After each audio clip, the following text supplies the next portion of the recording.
Welcome in to another episode of Nine of the Shield. My name is Jason Smith, aka the Oakland Knight, and today we are going to get into a few different topics I want to get into. But first, if you're new here, please think about hitting that subscribe button, the notification bell, so you can be updated every time I drop another video. And hey, don't forget, let's smack that like button. Let's move up the algorithm. Let's continue to breathe new life back into Night of the Shield. All right, so let's go ahead and get started. Today, I want to go over a few of the pressers that was released yesterday for the players, primarily Derek Carr and Malcolm Koontz. Also, a touch base. I want to start off by touching base on what Diablo had to say, because I think, to me, that was one of the most impactful pressers since the Kansas City game, and I definitely want to talk a little bit more about that. And then I want to just touch a little bit more on Mark Davis and some of the stuff that's been happening. Well, we'll call that part of this show the Raider Rewind part, where everybody has chimed in now on Mark Davis and his ability as an owner. So I want to add a few more things to that as we look forward to another, I'm going to reiterate that, another new beginning, which some people are excited about. But, I mean, there's a lot that we need to take in before we get overly excited about that. Then we're going to talk about the next step of this process, and we're going to talk a little bit about Mike Mayock and whether or not that's the fit here. And are we speculating too early? Because we truly just don't know. And I think we're starting to get into the area of over speculating, and that happens, and that's fine. But let's go ahead and get started. I'm going to go ahead. Once again, I do apologize. I don't have all my gear just yet back from the old studio. As I transition over, I'll have to do a life update and kind of let you know what's going on around me as we, gear up to kick this new chapter of my life when it comes to Night of the Shield. I'm really excited about it, but it's going to take some time, so bear with me. All right, so I'm going to go ahead and use my phone and play and do my best here to do it without messing it all up. Blind Life. All right. They don't make it easy here. I got to magnify it. All right. I think they put it up top. All right, back on track. Let's go ahead and play the first part here. Personally, I feel like a lot of people would just, lack of better terms, fold. They'll just lay down and come to practice, not ready to practice. And I know I'm a rookie, but I don't want my teammates to do that. I'm going to make sure they're ready to practice, and we bring that intensity every day. Hey, Derek. All right. Starting off with Diablo. So with Diablo, my take on what Diablo said there, obviously, is he feels like some people, the key word there was practice, right? He didn't say fold in the game. He didn't say that they folded in the game. He was talking about practice. And there's this answer that's being avoided, in these press conferences, right? When people are asking, do you feel like your preparation for Kansas City Chiefs, we felt good about Thursday's practice. We felt really good. But then you got a rookie coming out saying he feels like people were folding in practice.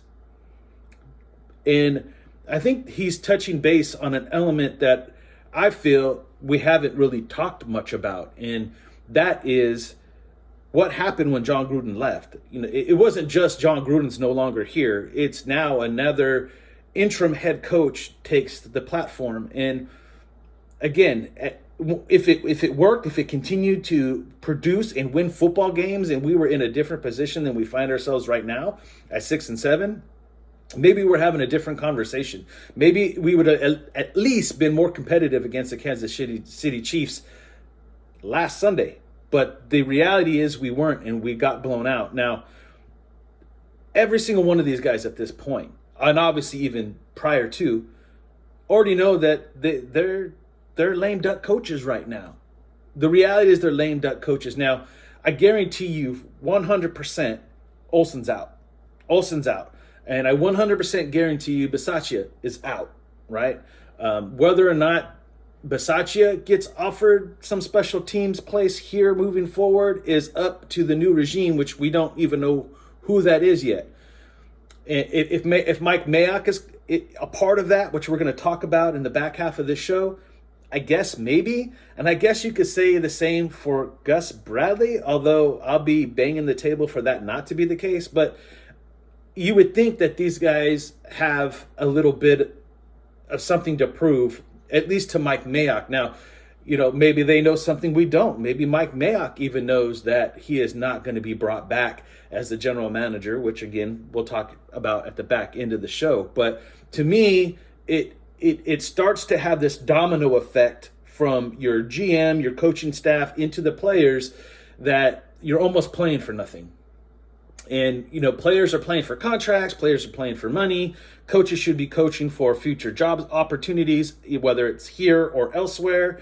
And, GMs should, and again, we'll get into that in the back half. I don't want to get too much into Mike Mayock just here yet, but I sense that there is the feeling that this is the end of the road for a lot of these guys, and a lot of them are just kind of like, whatever, we got to get through the season. There's 4 more games. There's still opportunity. There's still hope. And for a lot of Raider fans, that's what they're holding on to. They're holding on to the idea of hope that they're going to have the opportunity to potentially make the playoffs. Now, depending on how long you've been doing this and what your feelings are on that, I mean, at this point, sure, it would still be great to say, hey, we made the playoffs. But the reality is that we're not a good football team. And even if we were able to squeak into the playoffs, to me, all I could think about is later draft pick.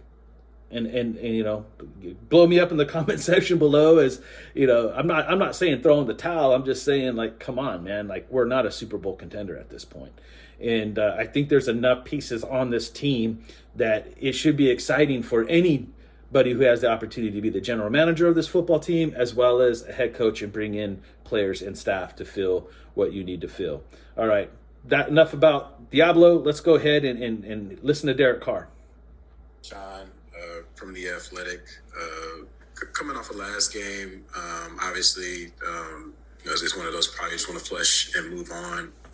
From an offensive standpoint, outside of the turnovers, when it comes to just kind of the streak since the bye week, things have been a little bit slow offensively. What are some of the things that you think moving forward are just fixable for this overall unit to get back on track? Yeah, I mean, the number one thing was the turnovers. We had good plays. We had some explosive plays. We had some really good looks at a lot of things. A couple other chances at some explosives early in that game. But again, like we talked about after the game, the rush did a good job on a couple of those. And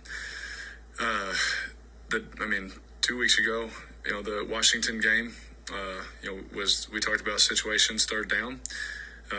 We got a little bit better at that. I think in the Dallas game, I think we had like 500 yards. The main thing right now is that we're too inconsistent. The main thing is that we're too much of this instead of just doing the same thing right over and over again. So, ding, ding, ding, ding, ding, ding, ding. At least he said it.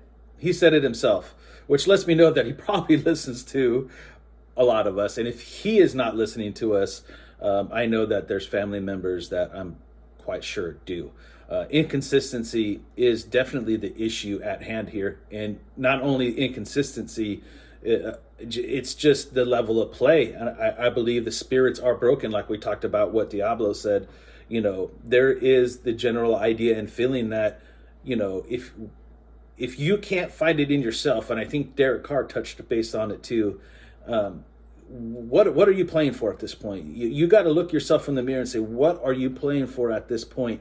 And where I'm at and where I get really angry and really upset is, as a fan, the fan side of me, right? You should be playing for the fans, the people that actually do support and buy your jersey and buy product and actually pay the money at this point to fly to Vegas, to get the hotel room, to buy these really expensive tickets, to pay the upcharge and go in there and not only make the team money, but the city of Vegas money, which we're going to get into in a second as well. Look, they have to understand that this is bigger than them. The selfish people will show up, and I think Derek Carr touches on that. Let's go ahead and listen to a little bit more of this real quick. And that's as a whole. We got to be better as a whole. And if we can be consistent, we've shown that we can put up a lot of points and put up a lot of yards against some really good teams. Derek, this is Hondo. Quick question on, you mentioned being consistent. as a captain, what are some things you say? I'm not asking you to call guys out, but what are things you say to your team to address consistency? Yeah, it was different with each person. I think it's an individual relationship, right? It's not just one big word that would fix everything. If that was the case, we would have done that, a while back. I think, knowing each individual. There's definitely truth to what he's operate, saying what makes here. them tick, what makes them better, right? There's a lot of guys that you can talk to a certain way that you can't talk to other guys a certain way. And, if you want to get the most out of somebody, that's just how it is. And so, from a coach's standpoint or from a leader's standpoint, we go to that individual and we say, here's the things, whether you agree or not, this is what I see. And easier said than they done. Take them the right way and make us a better football team. Real quick before I move on with that, leaders lead, and part of leading sometimes is saying things that make people uncomfortable, and leaders on the team need to be able to identify those who don't have the right interest in mind. Once you stop playing for the team aspect of things and you're only making this personal and, hey, I might be on a 1-year contract, I'm not entitled to even be here next year, what do I care at this point? Those are the people you need to identify and red flag. And regardless if we like them as fans, as football players, whatever they have done this season for this football team, we got to be ready to cut ties with those players as well. And the people on this football team, the leaders, need to identify that and make it known. Eric, kind of following off of that, just looking at how much pressure the Chiefs defensive line got, how much emphasis are you really putting on the offensive line and really leading going Another to great this game, question. going against Malik Garrett and the defensive line the Browns have? Yeah, I mean they're a really good front. We know I've played against a lot of these players. Maybe not all at once, but I've played against a lot of these players, and they're all super talented. Some of the best in the whole NFL and the whole world. And we'll have our work cut out for us. And again, it's the NFL. The games are they're won in the trenches. And it's going to be a fight. It's going to be a great competition. And great challenge for us as an offense, to see if we can not only move the ball. I think we can move the ball, but not saying that we can just move it on anybody, but I feel like we've done that well, but we got to score points, and to do that against this defense is going to take all 11 because these guys are really good, not just on the D-line, they're really good everywhere. All right. What he's not saying there, and when he really started talking directly about the offensive line and Myles Garrett, he used the word if a lot. He stuttered a lot because he's got to really be careful of how he answers that question, right? Because we all know in right now, nation divided on Derek Carr, plenty of time to get into all that some more. There's no need to continue to beat a dead horse right now at this point. But all excuses aside, call it an excuse, call it what you want. The number one problem of this offense and the performance all around has been that offensive line. Hands down, that's not an excuse. That's a fact. Even the weird numbers that you go and look at with Derek Carr show that there's inconsistency there, and primarily due to the offensive line blitzing, not blitzing. There was a stat saying that, at one point, Derek Carr was lighting people up that blitzed, and then now people are dropping back. It's a hot mess. You should be able to perform whether or not they're blitzing or not blitzing. It's not having the trust in the offensive line. What could really help us moving forward in the Browns, and we'll get into it later this week, it's a running game, something that we haven't had all season. Why? Blame Jacobs, blame the play calling, blame whatever it is you want, the scheme. It's that offensive line. I mean, tape don't lie. Hey, Derek, it's Paul. The interesting thing about the NFL, obviously, is it's a week-to-week season, right? I mean, one week you're up, the next week you're down, and everything looks done. And yet, looking at the glass half full. For time restraints, I'm not gonna continue this onslaught, especially when it comes to Derek Carr. I was gonna get into some Malcolm Koontz stuff, but I really don't think there was a lot there for Malcolm Koontz. There was really one thing that Malcolm Koontz, and I'll just touch upon it, and then I'm gonna move on to the next part of the show. Malcolm Koontz really touched on having a system in place for himself, a routine as a professional.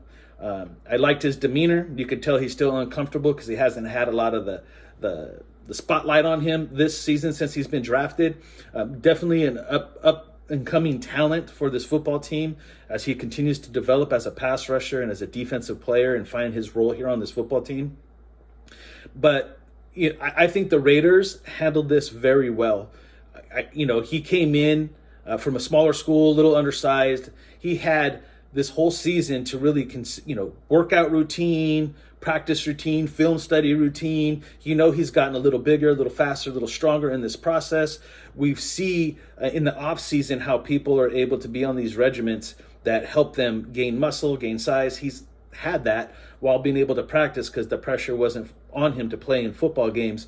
And that is due to the depth that we had on this football team. The Crosbys, the Yannicks, the Nassibs, the Farrells, whether or not you like any of those players, having those people on this team gave him the opportunity to really prepare himself to do what he's doing now late in the season, which is get 2 sacks, because he comes in with the more of an understanding. Now, that's the gist of what I was going to talk about when it came to Malcolm Koontz and his performance the last few weeks. So excited to see this young talent develop and come out there and get some more sacks and really elevate the level of this defensive line. The ends really have not much been the problem as much as it has been the interior part and run gaps and getting the proper pressure up the middle. So anyways, that was what I was going to say on Malcolm Koontz. I really want to go ahead and jump right into what we're calling the Raider Rewind part of the Night of the Shield show here, which is going to go back and touch base on my last video about Mark Davis. A lot of people are coming out. They're saying a lot of things. What to expect from Mark Davis, what his role should be, what he should do. Look, it's pretty simple. He's got to fix his front office first. He's got to go out and get a president, CFO, CEO, all that stuff. It's got to be really in place for him to move forward. There's got to be a genuine understanding of where they're at right now and where they want to go and how they're going to get there. That's some big shoes to fill. Now, would it be fair to say, hey, Mark, just go focus on that and just leave Mike Mayock alone for another year? Possibly, and we'll get into that in a second as well. But what I want to touch base upon is people acting like Mark can't even do that. Now, look, the only problem that I have with Mark Davis at this point in time right now is how's he really going to, because we really don't know yet exactly what his mindset is, what his approach is going to be. And again, he has proven, and he said it himself, he is not a football guy. He is not going to be, look, as long as he goes out and stays focused on getting the people that he needs to help this franchise be successful, Mark is fine. People wanting Mark to sell the team does not make sense. He's not going to walk away that easy. You do not go out and land the biggest deal, the biggest stadium deal in NFL history just to sell your football team that early. Even if he has intentions to sell in the future, he's going to build his own personal wealth on top of it. He's going to use this to really raise the value of the Raiders, as well as, give it a shot, keep his family legacy alive. No, we're asking and kind of stirring up dirt to tell a man to sell off his legacy. Whether or not that's the right move or not, which I'm not going to say I'm qualified to say it is. I don't think so at this point. But if someone tried to tell me to sell my legacy away, or my family legacy away, which I don't own a football team, but anyway, I probably wouldn't do it. That's wrong in so many different ways. And trust me, nation, be careful what you ask for, because Mark Davis sells this team, the Raider Nation as we know it will completely change. Everything that we hold dear, the colors could change. No one wants the silver and black to go away. You bring new ownership in like that, and they're going to change it to black and gold or something to kind of fit Vegas's mold. Be careful what you ask for. That's all I want to say when it comes to Mark Davis and that. Look, Mark Davis has made some really good decisions. I don't like how some of them have turned out. We definitely have to fix the culture inside the stadium and how the fans react and how we get more fans in the seat and understand how that stadium's supposed to rock with the fan base and have an advantage when it comes to a home field advantage, when it comes to a stadium.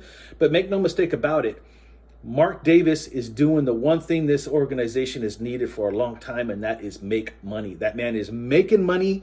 He has got a city behind him that has money, a lot of smart executive CEOs. What he's been able to do and position himself. Look, we got the draft coming up. That's going to bring more revenue to this football team and to that city, which is just going to help them back him, right? I guarantee you, as exciting as the Golden Knights are, the hockey team, they don't bring in that kind of revenue that the Raiders are already bringing in and going to bring in with the draft. Then it was just going to be announced now that we're going to get to Super Bowl in 2024. So that's something else that the Vegas has to look forward to. And trust me, Vegas has the foundation to make both those events so amazing and so exciting. It's not going to be the only time it happens. They will host the draft again, and they will definitely host more Super Bowls. In fact, it might become one of the premier Super Bowl spots in the future. That's something that, definitely needs to be noted here. And that was because he had the wherewithal from his dad, because I told you Al's a part of this too, right? Al was a part of this whole Vegas. They would have went to Vegas a long time ago, but once the whole online gambling thing came and that door opened, hey, this is Mark. That's Mark Davis, man. Mark Davis was working on stadium deals with his father. I mentioned that before, even before Al passed. So this was something Mark was ready for. Maybe not so much the football side of things, but the stadium and the business side and doing the marketing and all that. That Mark's okay in that. He's look, Mark got a lot on his plate, right? And he's done a very good job on trying, and I'm just going to say the word trying because I really don't have any actual facts at how much he's been able to bridge these gaps between him and the league and these other owners. I know he paid back some money. He's been doing everything by the book, and he's trying to show that he's going to try to run this organization differently. It takes time. There's old dogs in that organization that are going to carry some bad venom from his father, and it's going to take a long time, maybe even their passing, for some of those feelings to go away. But just like as fans, as we say, winning cures everything, well, guess what? When it comes to the league and these owners, money cures everything. And the Raiders have been on the low side of revenue forever, and now you're going to start seeing the Raiders move up that ladder when it comes to revenue and start leapfrogging some of these other organizations on his ability to generate marketing money and TV money. But Mark, with that said now, right? With that said, we're going to go back to the whole winning cures everything. In order for that to really hit its peak and to really take Mark to this level he's trying to get to, we need a winning football team, Mark. We need to win, which is going to lead me right in to the last part of the show, which is talking about Mike Mayock. Do we keep Mike Mayock? Should Mike Mayock stay? Should Mike Mayock have at least 1 year to try to see what he could put together, or maybe even a few, because you can't expect him to change the organization overnight. And it's one of those tough calls, because on one end of everything, like a lot of us have come out and said that this was John Gruden's team. He was the president. He was the real general manager. Mike Mayock was brought in for his knowledge and his ability to scout football players. Now, that's something that I 100% totally back and agree. And I know that the draft picks, especially early on, don't show it. But it kind of fits the mold of what we say, right? John, one of his mentors was Al Davis, by the way. Reggie McKenzie before him, Ron Wolf, Al Davis. Like, there's a lot of tie-ins to a lot of these crazy things that we do in the draft. I don't want to think that would be a Mike Mayock thing. And it's funny because when you look at the first few rounds, let's say 1 to 3, you kind of scratch your head. Then after that, we've found some diamonds in the rough, man. And I think that's where Mike Mayock's ability to come in and evaluate talent and make these type of personnel decisions, I think that's where you see his strength come in. So I challenge the idea, what would it look like if he had the opportunity to really fully be the man that's calling the shots in a draft room? What would we draft that first round, right? What would we do? And what are we going to do? And there's a lot more to this conversation, whether or not he's the general manager or not, because there's a lot of opportunity that's being talked about right now that I want to get into probably on the next show. But I just don't know if Mike Mayock is ready to take on the whole shebang, like to be able to say, okay, I got to do more than just evaluate talent at this point. Is Mike Mayock ready to step up and do all the things that are going to be asked of him and be that shot caller. That would be my only concern at this particular time. But I would love to see him come back as the talent evaluator. I don't think that you get the guy. I think he resigns if he doesn't become the actual GM. I don't think you can say, hey, man, we're going to give you the head of scouting. You're going to have this new role that we're going to create for you so you can be the guy. And if you're not the GM, you're truly not the guy to call those decisions. And I think that he would be better off going back to NFL Network. That would probably take him back in a heartbeat, and he'll go back to doing what he was doing because he was very successful at it and he created a name for himself. So, for myself, the only reason is the reason that I'm more for it than not would be the fact that it kind of takes some pressure off Mark Davis trying to figure out and overthink and put himself in a position where he's trying to do too much, right? You got a guy, he knows football, he knows scouting. That's one of the GM's main jobs is to bring talent into this organization. And I think Mike Mayock is strong in that suit. And I don't think we've fully seen Mike Mayock's full potential. That's just my personal opinion. Comment down below if you disagree, which I know some of you will, especially because of what we've seen. But again, at the same time, on the other side of our mouth, we talk about John Gruden being the one, and this guy's the one, and we truly don't even know, right? But it would make sense that it wasn't. So I would like to give it a shot and see what happens. I'd like to see what he does, especially, most importantly, from a talent perspective. Right.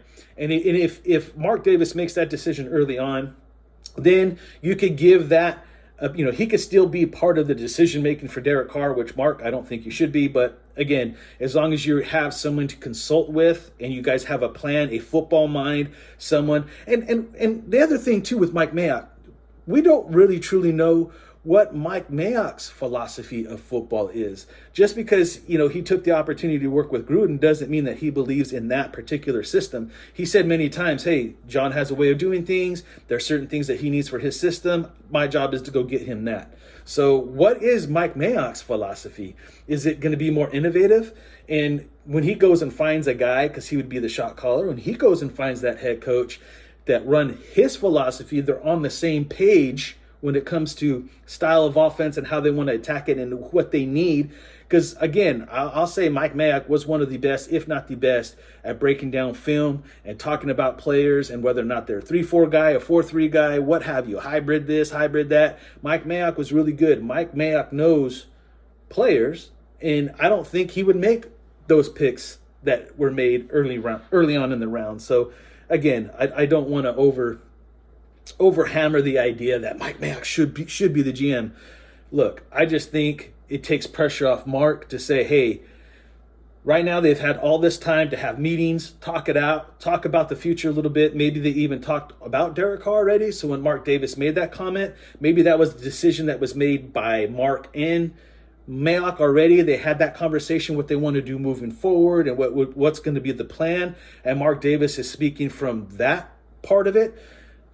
And that would allow Mark to come in and just focus on getting the president in order and getting his front office back in shape, which is something that he's probably more qualified in, and making sure that looks a certain way than worrying about finding a GM and a coach. Now, there's a lot of people talking. This is my last point. I definitely got to call it a night. I got to get the kids to bed. But I want to make this point clear. We don't always have to look toward old players or old Hall of Fame legends of our organization to move forward. In fact, I might even say that's an issue we have. And a lot of some of these newer content creators, newer people that have not been around for all of the years, they came in at the tail end. They respect and understand the people that came before them, as far as like the Tim Browns and the Rich Gannons and all that. Look, not saying that they cannot be a part of, once a Raider, always a Raider. That mentality will always live here, especially as long as Mark Davis owns the football team. Go back to what I said. Be careful, buyer beware. Don't just sell out Mark Davis thinking everything's going to stay the same if you bring in a new owner. Just saying that, right? So once a Raider, always a Raider. But keep in mind that just because they were Raiders and they're Hall of Famers, that doesn't mean that they automatically qualify to come in and run this franchise and be presidents and GMs and CFOs. And look, they have a place. There should be a committee, a board of directors, if you will, for Mark, not for the organization, for Mark. And I think if he can bring guys and surround him with, Al did it. Al did it with Willie Brown, Blitnikoff, Otto. He had these guys. Al Davis surrounded him with these football guys to kind of help probably keep him focused on football and the greatness of the Raiders and all that good jazz. That's fine. But don't overlook the little guy, the guy that couldn't play football, the guy that didn't have that exact skill set to go out there and make millions of dollars on the field, but was a real student of the game, really studied the ins and outs and what it takes to build a team, from philosophy to coaching to focus in and try to find intelligent people. Guys, I think people have mentioned, hey, I want a guy that, got a degree from Harvard. Okay, fine. If that's not always the answer either, by the way. Find some middle ground there and put something together that, and I think the word for me moving forward is innovative. I want innovative way of thinking moving forward, because that's what it's going to take this franchise in a whole different level. Look, one of the biggest things that I had to deal with was the Raiders leaving Oakland. And when we left Oakland again, right, there's a part of, I already knew. I knew that there was going to be a part of our culture that was going to change. And you're seeing that, and we're dealing with that. And I'm willing to make that sacrifice as long as they're willing to sacrifice what it's going to take to make it worth it. And that is create a winning atmosphere around here, right?